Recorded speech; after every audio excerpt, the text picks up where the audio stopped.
La trêve négociée en Syrie par John Kerry et Sergueï Lavrov n'est plus qu'un lointain souvenir. Depuis lundi dernier, les combats meurtriers ont repris sur le terrain et cette semaine à New York, Russes et Américains n'ont pas cessé de s'invectiver.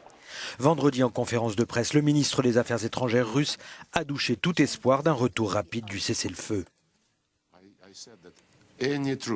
Toute trêve de 3 ou de 7 jours n'a pas de sens. Je vais vous donner un exemple de ce qui s'est passé après le 12 septembre, quand l'accord est entré en vigueur. Il y a eu 350 attaques de la part de l'opposition, proche d'Al-Nosra, contre les forces gouvernementales et dans les quartiers résidentiels. Donc nous voulons voir des signes que la coalition a de l'influence sur ceux qui sont sur le terrain, contre le gouvernement. À l'ONU, les Européens sont remontés au créneau. Le Français Jean-Marc Ayrault a accusé Damas de jouer la carte d'une partition de la Syrie. Son collègue allemand a lui aussi demandé l'arrêt des bombardements.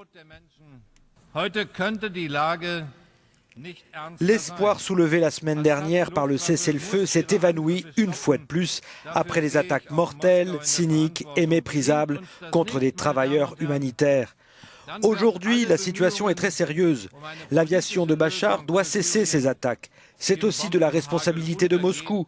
Et si nous n'y parvenons pas, alors tous les efforts pour trouver une solution en Syrie seront anéantis sous un tapis de bombes. Vendredi, Russes et Américains se sont de nouveau rencontrés, en vain pour l'instant.